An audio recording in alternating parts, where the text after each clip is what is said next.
This week's the first week of rappel training, which is in effect a 3-week program. The returnees do 1 day on the tower where they go through basic rappelling, and then we start doing emergency procedures for them.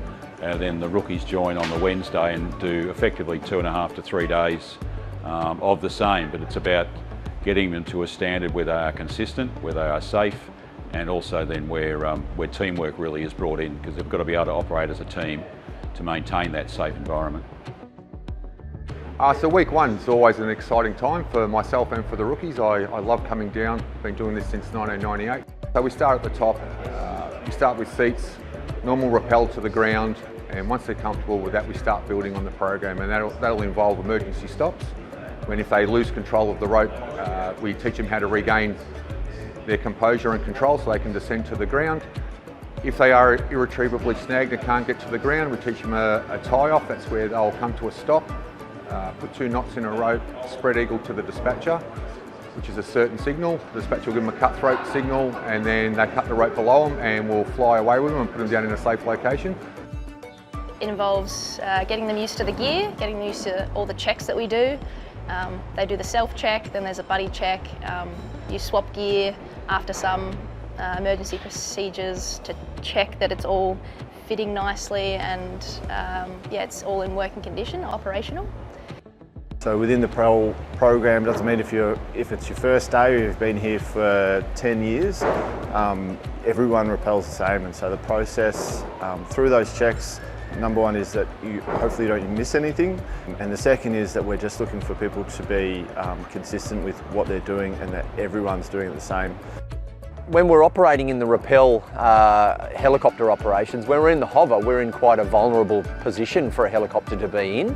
In order to minimise the exposure, we need to be particularly efficient when we're in the hover above the canopy.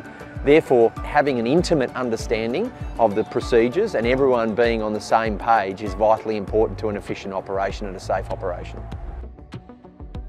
So the facility here at Altona, the tower itself's been here for this is the 12th season. We can simulate emergencies as best we can. We can create sort of a forest environment, forcing people to sort of, when they're rappelling, to actually look at the ground because they're trying to look through canopy. We've got a video system that allows us to review anyone, so someone's got sort of any minor issues, shall we say, we can actually replay what they've done wrong, correct it, and then move on.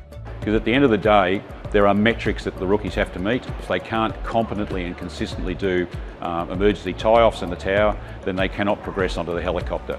It's about their safety, but it's also about the safety of everybody else in the helicopter, because the reality of it is, if someone does something seriously wrong in the helicopter, then everybody on the machine is at risk, not just the single rappeller itself.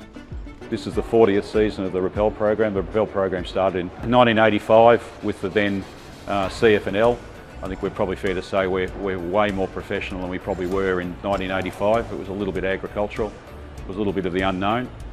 I think the program, 40 years, is an amazing achievement. Kestrel has contracts around the country in firefighting.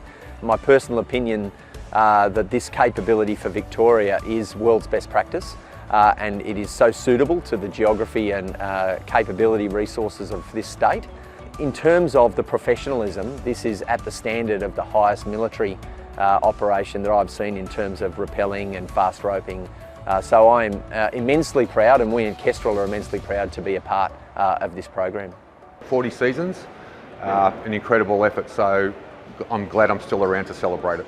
The really exciting bit is, you know, we see them start, basically, it's like an infant walking for the first time. We see them grow as a team and develop and get more confidence, and the ultimate game is, by the time we get to the end of it, they are a capable, competent, safe, efficient rappeller going into a fire, which is what we employ them for.